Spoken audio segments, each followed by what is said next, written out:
babilónicos, ¿sí?, que llevaron al pueblo de Israel a situaciones complicadas. Más o menos unos 70 años después del ministerio del Señor Yeshua, Jesús, también se levantó un líder, pero con la espada, digámoslo así. Y esa revuelta de parte del pueblo de Israel contra el imperio, si me permite decirlo así, romano, terminó en una situación, ¿cómo se dice?, en un sitio, sitiaron al pueblo de Israel en una especie de meseta que se llama Masada, allá en Israel. Y bueno, al fin los romanos se impusieron y pues hubo una matanza ahí. De ahí que entonces el pueblo de Israel dijo, no más, no queremos más Mesías o falsos Mesías o aspirantes a Mesías. No queremos más de eso, no queremos terminar muertos. Y de ahí que el pueblo de Israel empezó a ser como muy prudente cuando se levantaba algún liderazgo. Cuidaban mucho que esos liderazgos no los llevaran a una situación complicada de supervivencia, de sobrevivencia. Ese cuidado existe hasta hoy, también en el pueblo cristiano, cuando y nadie está exento de tener una equivocación en la vida. Hasta el más justo se equivoca. Mi papá alguna vez me dijo, hasta el más justo se equivoca. Y sin embargo, cuando esos liderazgos en nuestro mundo cristiano que hablan del Mesías y después cometen un error, como sucedió en el pueblo de Israel con los liderazgos que se levantaban en armas para liberar al pueblo, pues causaban como estragos, como daños en la fe, en la comunidad propia, en el pueblo de Israel, como hoy sucede en las iglesias, en las congregaciones. Por eso nosotros tenemos que tener puestos los ojos en el autor y consumador de la fe. ¿Por qué decimos que es el autor y consumador de la fe? Bueno, Yeshua. Porque dice aquí en el versículo 27 que Dios creó al hombre a su imagen, a imagen de Dios lo creó, varón y hembra los creó. Imagínese usted las vestiduras porque no eran vestiduras de tela, de lana o de lino, o de poliéster o de como sea, las que tenían Adán y Eva. Sus vestiduras eran, si me permite decirlo de varias formas, la presencia de Dios, casi, con todo respeto a la presencia de Dios. Sus vestiduras eran vestiduras de luz. Es decir, que nosotros hoy tenemos 5 sentidos, por lo menos todos estamos de acuerdo en reconocer que son 5, a lo mejor son más. Pero los que están vinculados a nuestro cuerpo físico: el gusto, el tacto, el oído, el olfato, ¿y qué más? Y la vista. Bueno, las personas que dicen que se dedican en cualquier línea espiritual a meditar, dicen que no son 5, que son como 20, porque empiezan a tener un desarrollo de su percepción, de su intuición, de su saber entender qué es lo que estoy sintiendo, saber entender por qué en este momento estoy sintiendo esto, por qué en este momento estoy pensando lo que estoy pensando. Entonces están en un modo más alerta y más consciente de su presencia en este momento. Si nosotros añadimos a esa forma meditativa el estar presentes, presente quiere decir que mi cabeza o mi mente esté donde está mi cuerpo, porque a veces estamos en un lugar pero nuestra cabecita está en otro lugar. Yo me acuerdo que de joven me pasaba mucho eso. Estaba en la escuela y quería estar en la casa, o después estaba en la casa y quería estar en el trabajo, y no sé cuánto les pasa eso. Te cuesta o nos cuesta estar en donde estamos, por así decirlo. Disculpen que repita las palabras. Nos cuesta mucho estar íntegros, que mi mente como presencia me esté ocupando, me esté habitando. A veces incluso las personas nos dicen, estás como en el limbo, estás pero no estás, no me estás haciendo caso, no me estás escuchando, ya te dije las cosas 3 veces y no, ¿me explicó? Es cuando no estás, porque algo te distrae y está bien. A los niños les pasa mucho eso. De repente en una clase de la escuela pueden estar escuchando al profesor o a la profesora y si escuchan un pajarito cantar afuera de la ventana, les llama más la atención el pajarito que lo que está diciendo la miss, ¿no? O el teacher. Está bien, a veces es parte de lo que nuestra alma desea percibir, ¿no? A los niños les pasa muchísimo eso, incluso pueden decir, ay mamá, no, otra vez a la iglesia, no, porque ellos están ávidos de tener una captura de sensaciones, de conocimiento de este mundo, de cosas nuevas. Por eso Dios quiere que nosotros tengamos el corazón como un niño, que busques en la palabra de Dios esas vestiduras de luz que les fueron quitados a Adán y a Eva. Entonces, Adán y Eva, ya saben, en el primer capítulo narra que Dios creó al hombre y a la mujer. En el segundo capítulo de Génesis explica un poquito más a detalle cómo es que los creó. En el capítulo 2, el versículo 23 dice,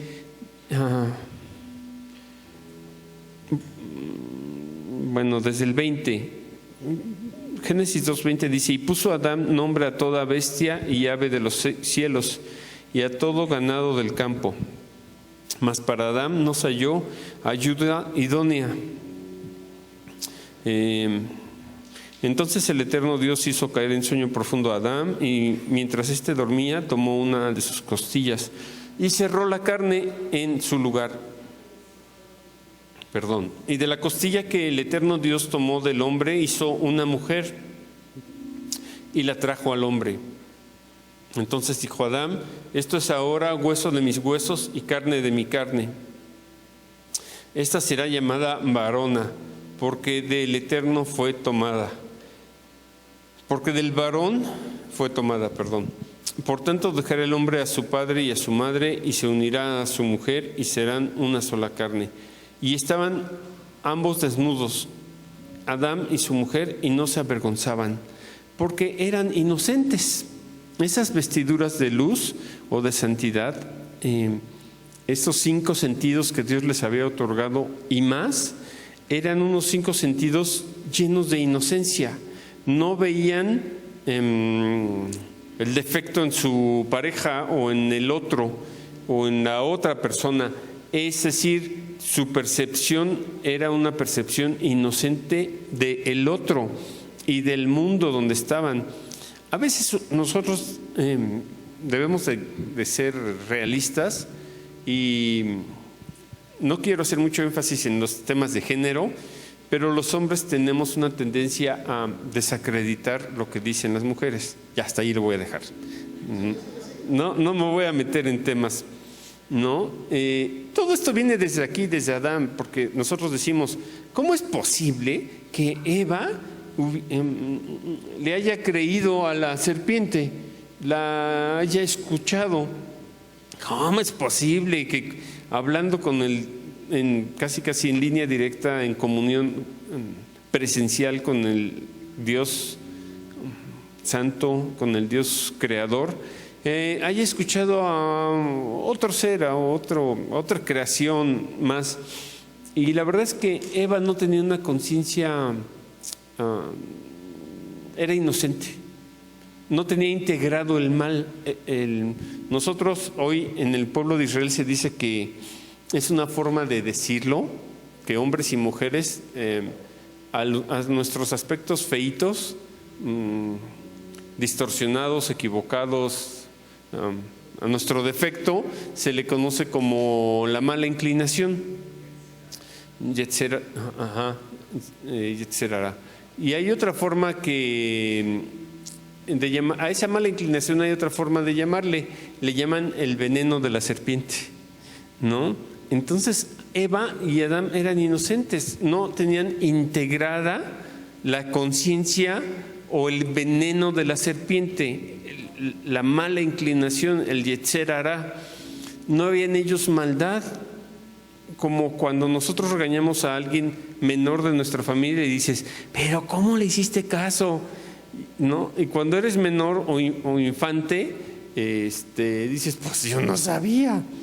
Y a veces ese modo infantil lo llevamos hasta nuestra etapa adulta y seguimos diciéndole a Dios o a nuestros papás o a quien sea la autoridad en mi vida o en mi casa, yo no sabía, ¿no?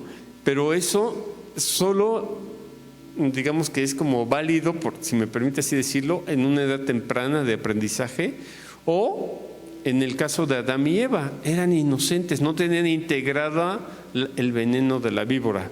El piensa mal y acertarás, ¿no? Incluso hoy lo validamos eso como piensa mal y acertarás, porque estamos percibiendo desde yo sé que esa persona tiene un defecto, una mala inclinación, y yo lo sé porque yo también lo tengo. Y lo alcanzo a ver en otro porque también yo conozco esas emociones o esos pensamientos o esos sentimientos. Entonces,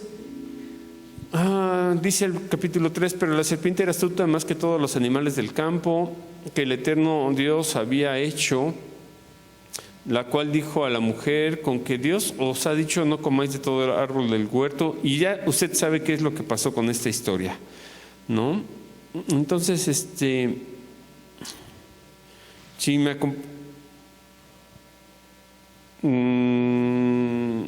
déjame encontrar el versículo.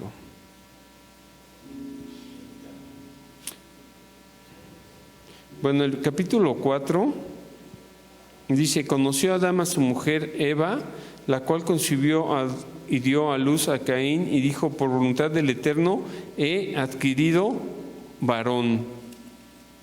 Y entonces, pero aquí en el versículo anterior, que es el 8, no es cierto, ya lo encontré, desde el 7, dice, entonces fueron abiertos los ojos, ¿qué dice? De ambos, y conocieron que estaban desnudos. Entonces cosieron hojas de higuera y se hicieron delantales, taparrabos se dice en México, ¿no? Antes entonces de tener una caída en su conciencia, en su percepción, el veneno de la víbora o lo que nosotros llamamos la inconsciencia del pecado, ellos no sabían que estaban incluso desnudos. Después dice aquí que conocieron que estaban los ojos, entonces fueron abiertos los ojos de ambos y conocieron que estaban desnudos.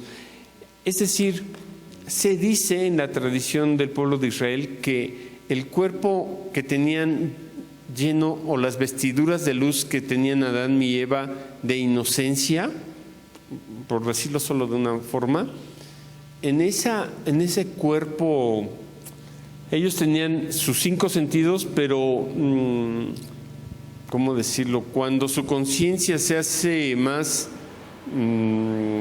esa luz abandona su ser, su esencia, su alma, y ellos se sienten más identificados con este cuerpo animal que nosotros todos tenemos.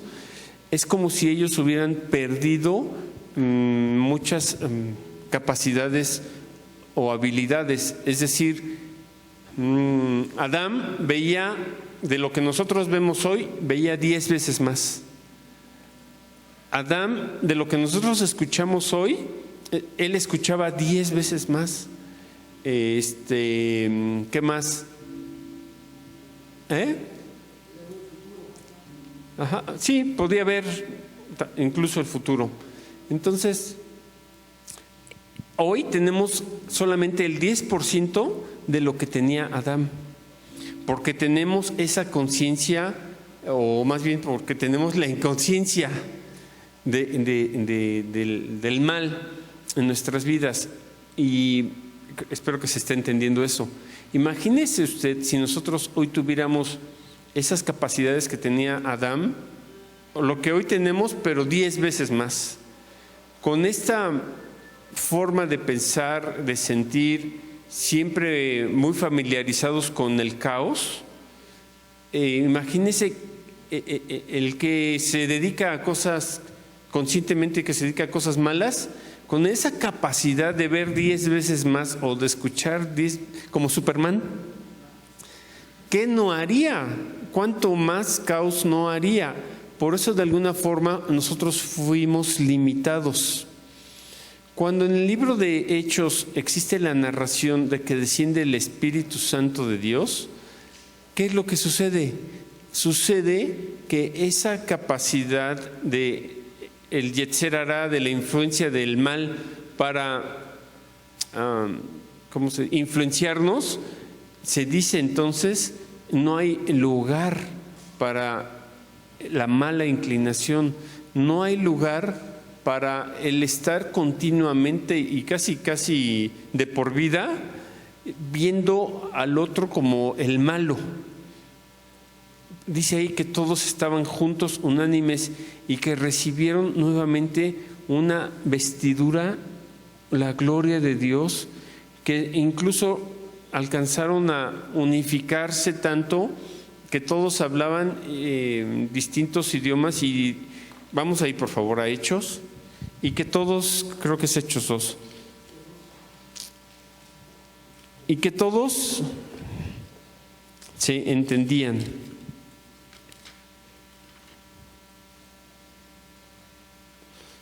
Ya me voy a ir más rapidito, para que los que no desayunaron no se me duerman.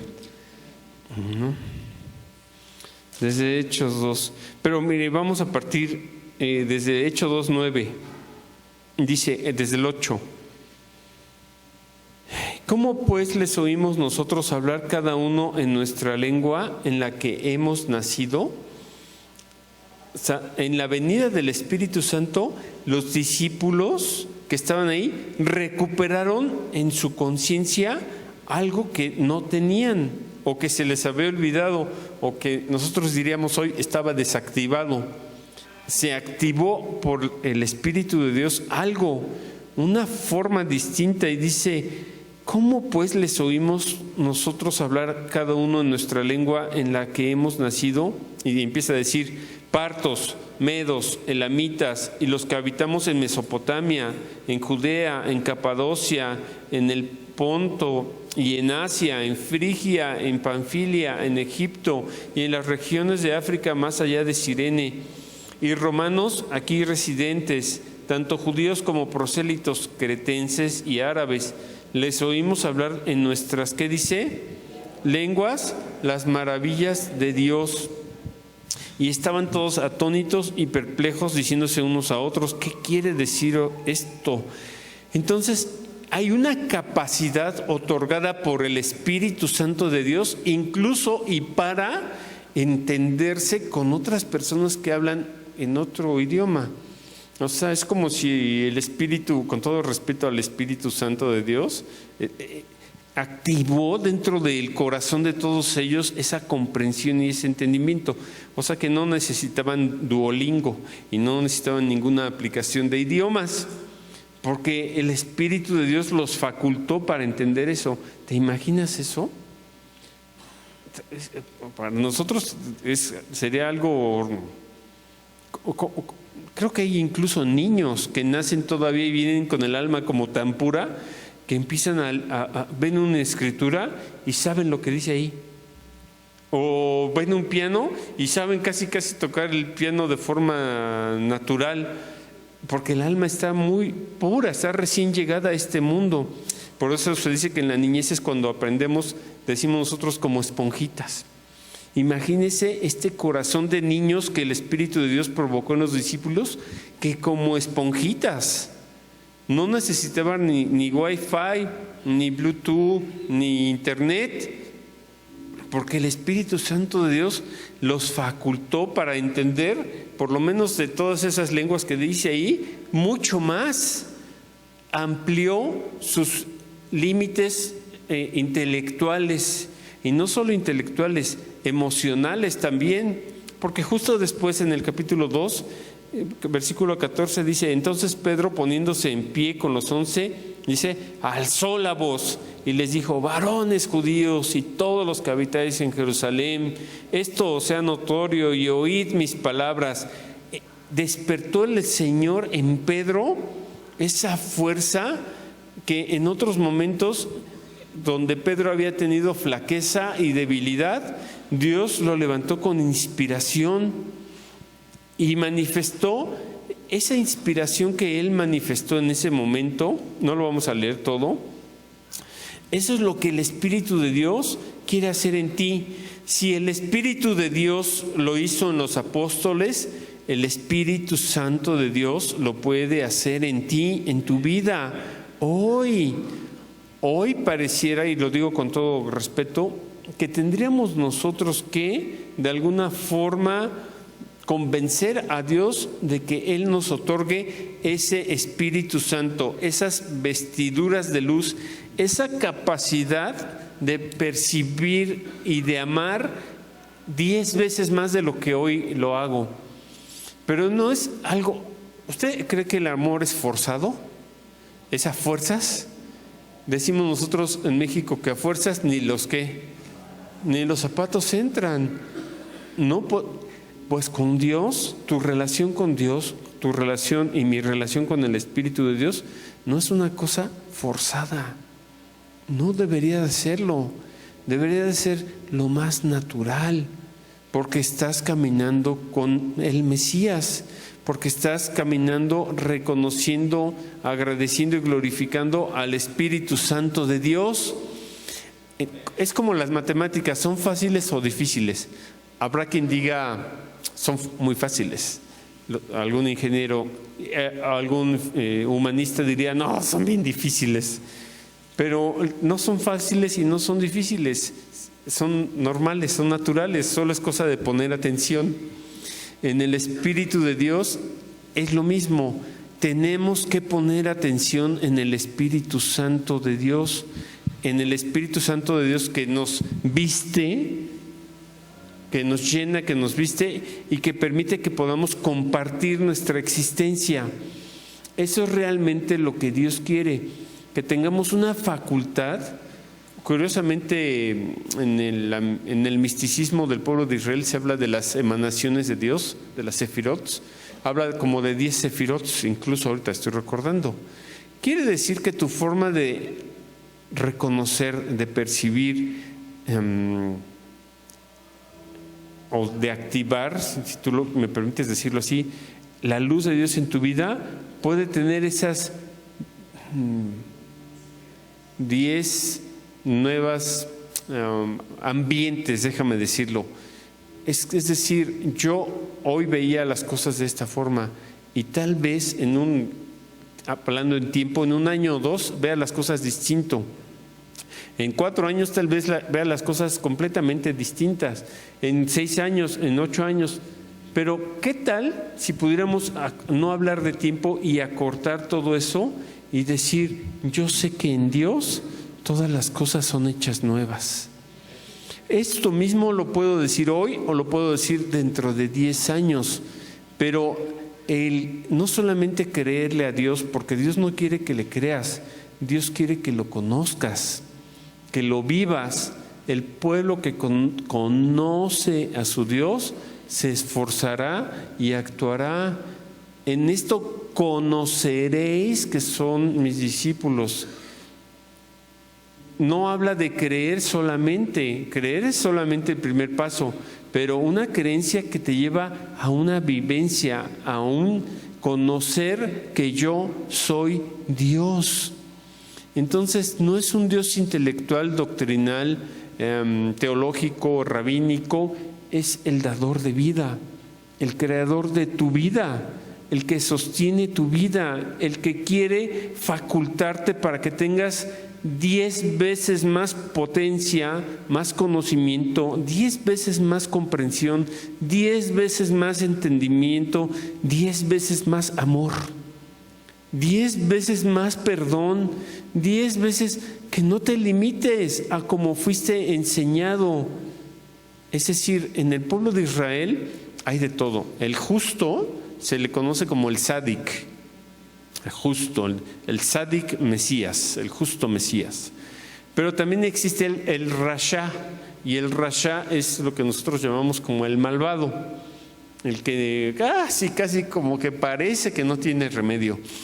Ese que en tu familia le dices, ya te dijo tu tío, ya te dijo tu mamá, ya te dijo tu abuelito, tu abuelita, tu papá, tu mamá, y no entiendes hasta dónde quieres llegar, por qué quieres tocar fondo, qué más tiene que pasar para que entiendas y te corrijas, o como si todo eso en la Biblia se dice el rasha, el que es falto de entendimiento, el que es falto de comprensión. Y aunque le diga las cosas muchas veces reiteradamente no entiende. Bueno, el Sadik, el Rasha y los de en medio. Ni uno ni otro. En algunas cosas sí, en algunas cosas no. O nosotros diríamos en México, para lo que te conviene, sí, eres muy bueno y sí puedes. ¿No decimos así a los hijos? Ay, para lo que te conviene, yo puedo, no necesito de nadie. Y para lo que no te conviene, ay, ayúdenme, todos ayúdenme, por favor. Esos son los en medio, pero todos son necesarios en el pueblo de Israel, en la casa de Dios, en la congregación. El Señor Yeshua dijo, no vine por sadiks, sino vine por rashas, por los más inconscientes, por la ovejita negra, por la ovejita rebelde, por copo de nieve, ¿no? Por aquella que se brinca todas las cercas, que se brinca. ¿Me explico? A veces somos como los de en medio, queremos imponerle a todo mundo reglas, pero esas mismas reglas que yo le impongo a todo mundo son las mismas que yo quebranto. Entonces tenemos que ponernos listos. Tenemos que ponernos sadiks, ser justos. Y una congregación que está justa es una congregación que está armonizada. Ahora que tengo la responsabilidad de casi 7 meses que partió mi padre y nuestro pastor y apóstol Hugo Álvarez, hay veces que me he ganado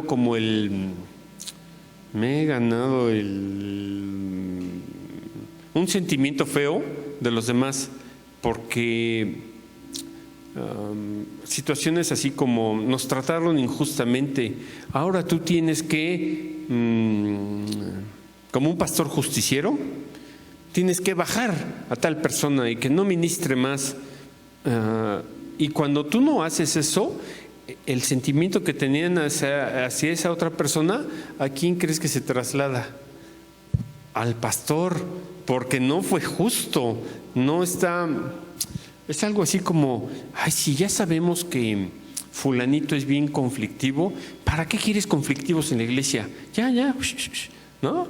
O si tú sabes que fulanita es bien, no quiero sonar machista, o fulanito o fulanita es bien chismosa, ¿para qué quieres chismosos en la iglesia ya? ¿No? Deja que Dios limpie la iglesia. Pero te digo una cosa, en la iglesia hay sadik, hay rasha y hay de los de en medio, como nos va conviniendo.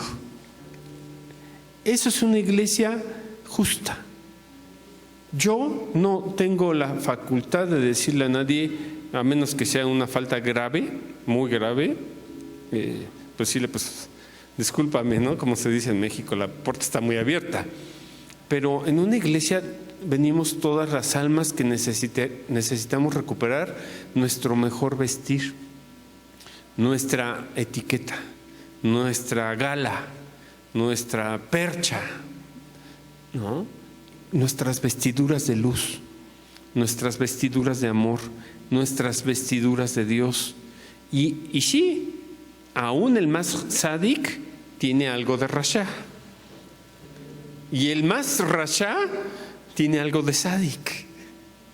Por ejemplo, hay personas que cantan, ministran, tocan, compartimos la palabra. Y estoy poniendo ejemplos, no sé, no voy a ver a nadie. pero no diezmamos, ¿no? Hay personas que no leen ni oran en sus casas o en su vida, pero viene y diezma. Hay personas que se congregan en todos los servicios, hay personas que vienen literal una vez al año, pero incluso si tú te congregas todos los cultos o servicios o solamente vienes una vez al año, todos somos parte del mismo pueblo. Y cuando estamos juntos y unánimes para recuperar esa conciencia que yo le llamo hoy vestiduras de luz, es necesario que compartamos las virtudes que Dios nos ha dado. Tú no diezmas, pero sí predicas. Tú estudias y oras, pero me explico, lo que uno tiene le falta al otro.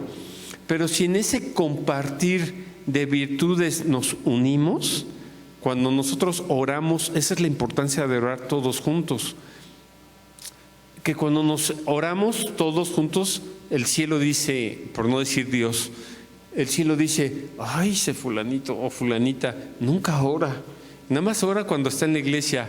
Amén, está bien, porque el que sí ora mucho, como eslabón, como una cadena eslabonada, tomar del brazo al que sí ora mucho, te va a ayudar a ti. Papá Dios es algo así, yo lo estoy diciendo en mis palabras con respeto a Papá Dios. Fulanito no ora nada, es bien bien necio, bien testarudo, bien difícil, pero se junta con el que ora mucho. Eso le va a ayudar. Podemos compartir las virtudes que Dios nos dio. No está en el hombre, ni siquiera el Señor Yeshua le dijo a Pedro, ya, huéquele a Pedrito, necio y traidor y me negaste y no sé. Ni siquiera Judas, a Judas le dijo, ya sé lo que vas a hacer, ¿cómo se dice? Culpable anticipadamente. ¿Usted cree que Yeshua no sabía lo que Judas tenía en su cabecita? Incluso Judas pudo haber dicho, no, bueno, si él para los mares, detiene las tormentas, habla y nos caemos solamente cuando Jesús hablaba, pues ¿qué pasa si traigo unos soldaditos romanos? Él se puede liberar de eso y más, ¿no? Pero se equivocó porque Judas tenía un interés. Y a veces nosotros por intereses podemos decir, no pasa nada si hago esto. Ay, ¿qué tanto es tantito? Ay, solo lo dije, solo fue una mentirita piadosita, solo fue algo chiquito, solo lo hice porque era necesario que tú supieras. Ay, solo fue un comentario que dije una sola vez. No, eso genera muchas consecuencias. Con una de cerillo puedes incendiar un bosque. Entonces imagínense, no es que Dios no nos quiera dar más de su espíritu. Señor, dame una doble porción de tu espíritu. Amén, sí y amén. Pero entonces entrégate al lado bonito que Dios te ha dado, a un corazón bonito. Y ese corazón bonito no va a encontrar unas vestiduras, porque cuando Adán y Eva perdieron sus vestiduras, ¿dónde cree que toda esa luz se quedó? En el huerto, en el huerto que estaba en el Edén. ¿Dónde está ese huerto? Unos dirían que en Irak, ¿no? Por allá empezó toda esa historia, ahí entre los ríos Éufrates y el Tigris y todo eso. La verdad es que eso se le llama la luz oculta. Es una idea contraria, porque la luz alumbra. Yeshua dijo, vosotros sois la luz del mundo. Pero hablaba de que nosotros cuando pensamos en Dios, ¿cómo pensamos que es Dios? Todo bello, todo hermoso, todo luminoso, todo precioso, todo amoroso, infinitamente chulo, infinitamente felicidad, alegría plena. Eso es la luz de Dios. Esas son las vestiduras que Adán y Eva tenían. Pues Yeshua dijo, vosotros sois la luz del mundo. Esa vestidura realmente sigue ahí presente. Se convirtió en una especie de, no la podemos ver, pero la presencia de Dios llena la tierra. Tu alma misma es, si me permiten así decirlo, con todo respeto, no quiero herir aspectos doctrinales de nadie, tu alma misma es una energía pura, es una conciencia que Dios permitió que habitara este cuerpo físico. La verdad es que esas vestiduras de luz están como ocultas, si me permite así decirlo. Incluso hay un salmo donde dice que Dios puso tinieblas por su escondedero, por cortinas suyas alrededor de sí. Lo bueno que hay está de Dios en ti, la luz de Dios está dentro de ti. Pero esa luz, para que se active o se encienda, necesita de esto. La luz Dios la ocultó en su palabra, en su Torá. Cuando nosotros hacemos esta palabra y este conocimiento carne, la hacemos vivencia, entonces esa luz que nosotros perdimos con Adán y Eva se reactiva, por así decirlo, ¿no? Incluso, si me permiten, vamos a Lucas 24, me parece que es. Recordemos que Jesús es el primogénito entre muchos hermanos. Marcos, Lucas. Cuando nosotros estamos hablando de va a haber un avivamiento en este lugar y estamos toda la vida buscando un avivamiento, que esa llama interna se encienda, la verdad es que no es un tema que va a suceder en el futuro. Esa llama ya está en nosotros, pero con la idea de los calentadores o del boiler, está como en piloto automático. No se apaga, ahí está. ¿Sí se dice en piloto automático? Y para que se encienda hay que girar la perillita o abrir la llave para que se active todo el sistema hidráulico y eléctrico y de calefacción, y ese boiler empieza a calentar el agua, ¿no? Es algo parecido. La verdad es que tú tienes un alma pura. Está ahí esa velita que no se apaga, se dice piloto automático, ¿no? ¿Sí o no? Ok. Pero hay que abrir la llave para que esa velita... Cuando tú y yo oramos, estudiamos y fíjese más, compartimos un espacio sin estarnos juzgando, eso va a encenderse. Se prende, abres la llave y esos ríos de agua viva y de misericordia de Dios empiezan a surgir en ti y se contagian al otro. Entonces, aquí está medio larga la lectura, pero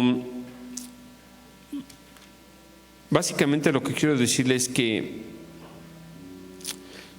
Lucas 24 dice: el primer día de la semana, muy de mañana, vinieron al sepulcro trayendo las especias aromáticas que habían preparado, y algunas otras mujeres con ellas, y hallaron, ¿qué dice? Removida la piedra del sepulcro, y entrando no hallaron el cuerpo del Señor Jesús. Aconteció que ellas, estando perplejas por esto, he ahí separaron junto a ellas, estando ellas perplejas, separaron dos varones con, ¿qué dice? Vestiduras resplandecientes, y como tuvieron temor y bajaron el rostro a tierra muy probablemente para adorar, les dijeron: ¿por qué buscáis entre los muertos al que vive? No está aquí, sino que ha resucitado. Acordaos de lo que os habló aún estando en Galilea. Es necesario que el Hijo del Hombre sea entregado en manos de hombres pecadores y sea crucificado y resucite al tercer día. Y entonces ellas se acordaron de sus palabras. Bueno, en el versículo 9 dice: y volviendo del sepulcro dieron nuevas de todas estas cosas a los 11 y a todos los demás. ¿Y quiénes eran estas mujeres? Eran María Magdalena o Miriam de Magdala, Juana, y Miriam o María, madre de Jacobo, y todavía que dice, y las demás con ellas, quienes dijeron estas cosas a los apóstoles. Seamos francos, curiosamente son mujeres a las primeras que se le aparecen los ángeles.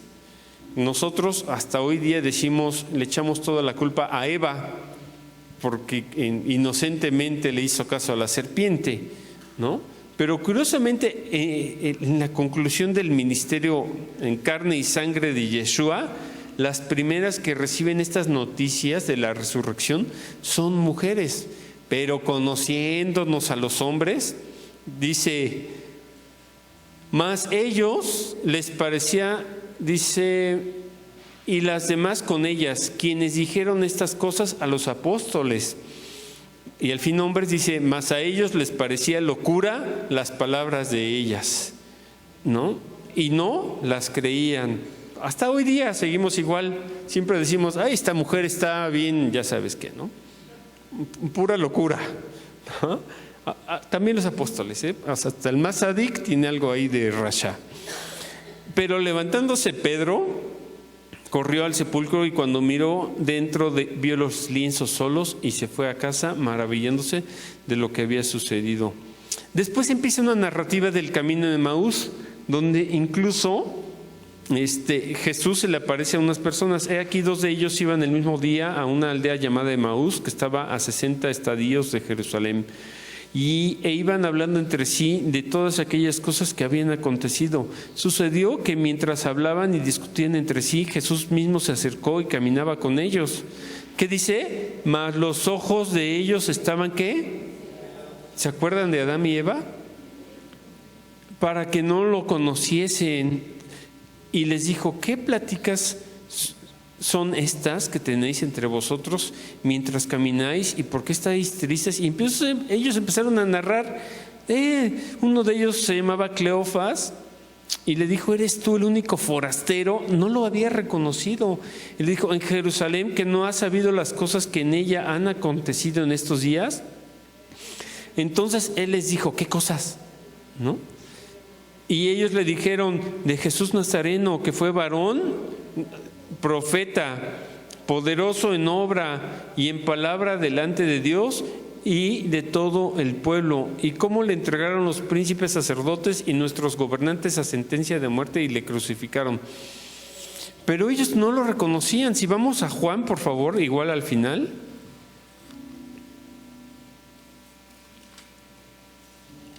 Ya vamos a terminar, con el favor de Dios.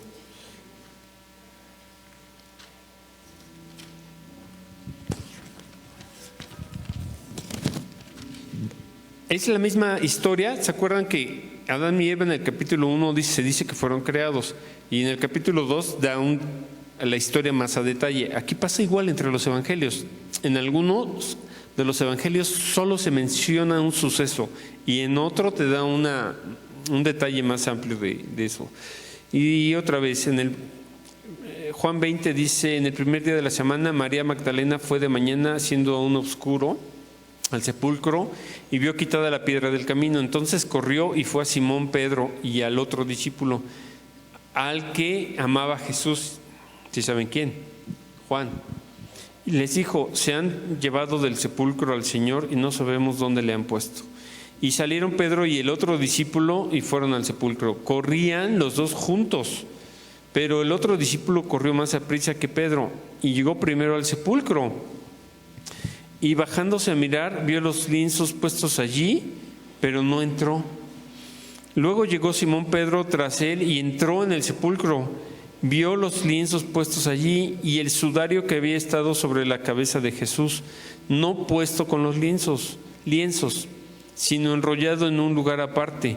Entonces entró también el otro discípulo que había venido primero al sepulcro y vio y creyó, porque aún no habían entendido la escritura que era necesario que resucitase de los muertos, y volvieron los discípulos a los suyos. Bueno, ya no vamos a entrar en detalles de por qué uno se quedó afuera, por qué el otro sí entró y por qué nosotros a veces tenemos actitudes así. Nos quedamos y no entramos. Y ya cuando alguien más entra, entonces yo también entro. ¿Me explicó? son temas humanos. Pero María estaba afuera llorando junto al sepulcro, y mientras lloraba se inclinó para mirar dentro del sepulcro y vio 2 ángeles con vestiduras blancas que estaban sentados, el uno a la cabecera y el otro a los pies donde el cuerpo de Jesús había sido puesto. Continuamos. Y dijeron: mujer, ¿por qué lloras? Les dijo: porque se han llevado a mi Señor y no sé dónde le han puesto. Cuando había dicho esto, se volvió y vio a Jesús que estaba allí. ¿Qué dice ahí? Mas no sabía que era Jesús. Jesús le dijo: mujer, ¿por qué lloras? ¿A quién buscáis? Ella, pensando que era que era un hortelano, le dijo: Señor, si tú te lo has llevado, dime dónde lo has puesto y lo llevaré. Jesús le dijo: María. Volviéndose ella, le dijo: Raboni o rabí, que quiere decir maestro. Y él dijo: no me toques, porque aún no he subido al Padre, mas ve a mis hermanos y diles: subo a mi Padre y a vuestro Padre, a mi Dios y a vuestro Dios. Para mí aquí Jesús le restituye el valor a la palabra de la mujer. Así como nosotros vemos en Eva un descrédito de su percepción, de su poder de decidir y de traer algo bueno al mundo, aquí fue al revés. Yeshua le dice primero a ellas: vayan y digan que yo estoy vivo, que he resucitado. Conociendo a los hombres de la época y de esta época, ¿qué les iban a decir? No les creo. Y así seguimos siendo los hombres, seguimos pensando que Dios, que es de más peso lo que Dios me hace sentir a mí que de lo que Dios le hace sentir o el mensaje que Dios le da a una hermana. Es verdad, seguimos con esas situaciones.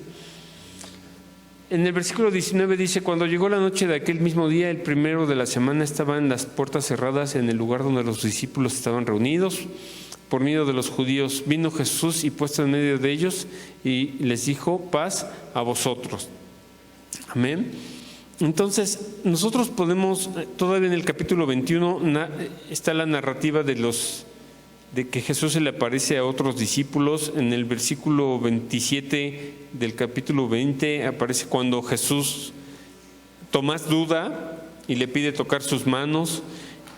O sea, ni siquiera reconocieron a Jesús, ni María, ni los discípulos, los que habían caminado con él, los que habían escuchado sus palabras, los que se habían recargado en su hombro. Ni siquiera ellos reconocieron a Jesús. ¿Cuántos de nosotros tenemos hoy bendiciones dadas por Dios con una u otra persona y no reconocemos que es Dios el que lo está haciendo? Porque nosotros esperamos, tenemos una idea. No, bueno, las bendiciones, las de a de veras, las buenas bendiciones, Dios me las va a mandar como por un ángel, como por un sádic, como por alguien que sea muy justo, 3 veces justo, ¿no? Y la verdad es que no es así. ¿Cuántas veces nosotros decimos en México: tienes la respuesta en la punta de la nariz y no lo ves? Tienes la ayuda que Dios te ha mandado de una y de otra forma, pero como no es como a ti te gusta, como el que predica no es como a ti tú crees que debería de predicar, entonces no recibes.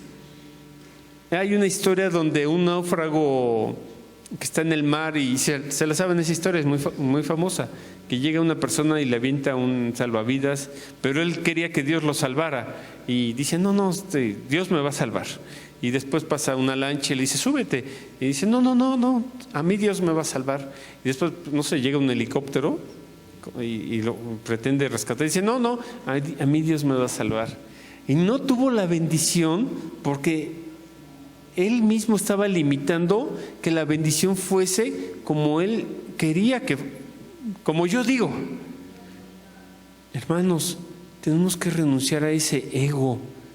Tenemos que ver a Jesús, al Mesías, a la chispa del Mesías en todos. En el más pecador, hasta en el más pecador. ¿Qué Jesús no vio en el más pecador?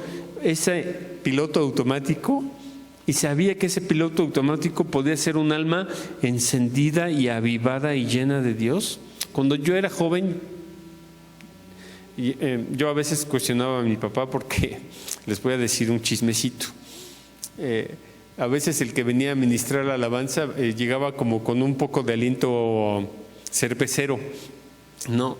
Y entonces yo me enojaba, yo era el celoso cristiano, el que estaba observando que todo mundo debe ser como yo digo que debe ser, ¿no? Y entonces yo me enojaba y me enojaba mucho porque era un joven y el que dirigía la alabanza, pero pues olía a farmacia, ¿no? Entonces y mi papá siempre era muy tolerante y lo dejaba. Y yo así de, bueno, ya me rindo. No. Ese joven en piloto automático y que olía a alcohol, un tiempo después, un año después, por así decirlo, fue un líder de alabanza que esto era una cosa hermosa. Pero Dios tuvo un proceso personal con él.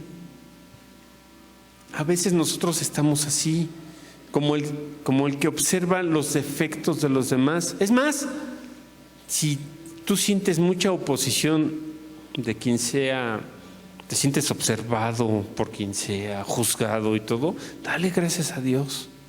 Toda esa oposición que tú sientes significa que va a haber una gran bendición. No te toca a ti convencer a los demás, ni Jesús mismo. No lo reconocían los que lo amaban, los que le lloraban. Y todavía entramos en más detalles, porque en ese tiempo como ahora, como hace unos siglos en México, se les pagaba a las mujeres para que a algunas mujeres que tenían como que cuando una persona fallece van y lloran y llaman a más comadres, se dice, que vengan todas mis comadres para que todos sepan cuánto amábamos a esta persona que ya no está entre nosotros. Las lloronas, sí. ¿Planguideras? ¿Plangi?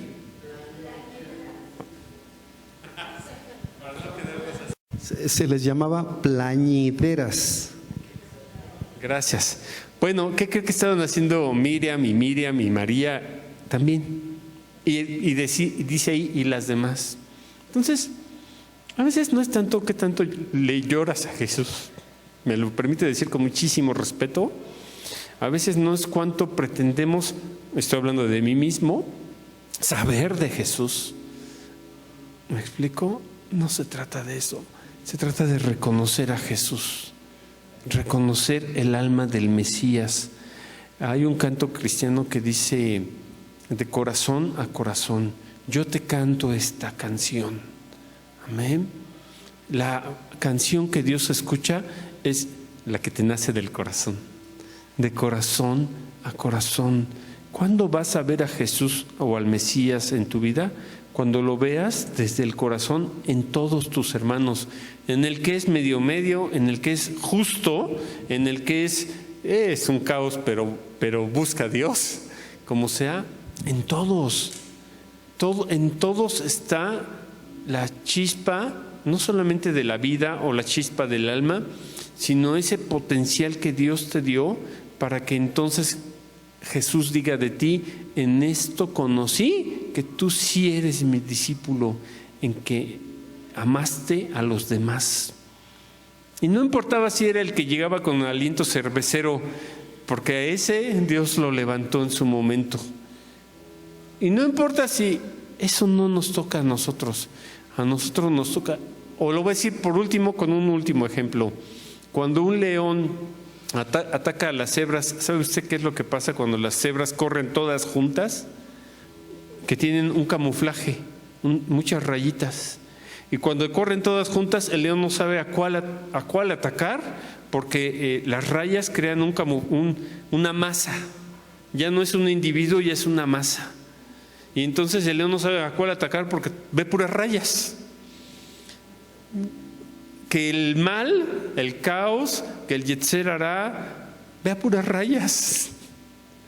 Porque nosotros corremos juntos. Ya la cebra que se separa, pues ya es fresa fácil, ¿no?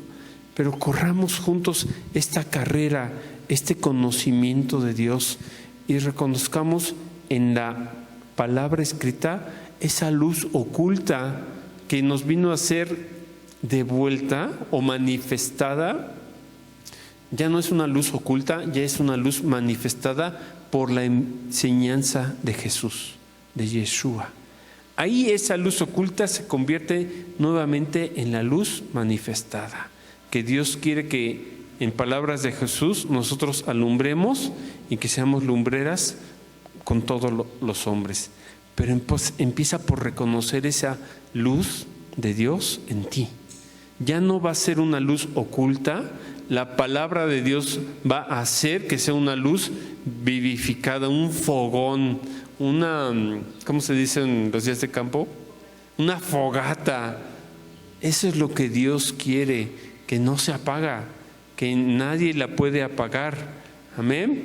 A veces te vas a sentir en piloto automático, pero no apagado. Amén. Vamos a ponernos de pie para despedirnos y cantar la bendición arónica sacerdotal. El Señor Jesús dijo que conoceremos la verdad y la verdad nos hará libres. Juan 8:32. Bueno, si tú te has sentido menos por lo que alguien dijo de ti o piensa de ti o auguran de ti malas profecías, ¿no? Malas profecías de ti, tienes dos opciones: o hacerle caso a los malos presagios, a las malas profecías de quien sea que no está en un modo de amor, o puedes hacerle caso al Dios que vive y reina en tu corazón. Amén. Amén. Bueno, vamos, antes de terminar, hasta aquí con esto. Es lo que deseo que te lleves en tu corazón. Esa llama de Dios no se apaga, y más cuando te haces consciente de ella. Antes de así déjenme la luz, por favor, pero antes de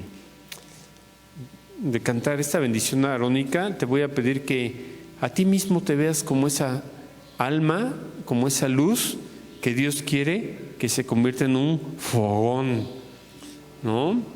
Y que veas a tu hermano igual, que no le veas el defecto, que veas la luz de Dios en su vida. Y dicho esto, también quiero platicarles que a partir, si Dios nos persevera, que el 15 de noviembre va a reiniciar el seminario Dios es mi pastor aquí en la congregación. Va a ser con un horario de 11 a 2, ¿sí está bien? 11 a 2 de la tarde. Y ¿por qué no pasas, pastor, y das todos los detalles? Sí, gracias a Dios que podemos reiniciar el seminario que tuvo a bien desde hace muchos años con el pastor Hugo Álvarez. Parte de la historia es que empezamos a entrar al seminario en 1987 con el Seminario Teológico Bautista de Lomas Verdes. Ahí llevamos varias materias, y después el seminario, la iglesia cortó una parte y se independizó. Al independizarse, y pasaron luego ya más años, y empezó el seminario. Y tomamos el seminario hasta graduar en 1998. En 1998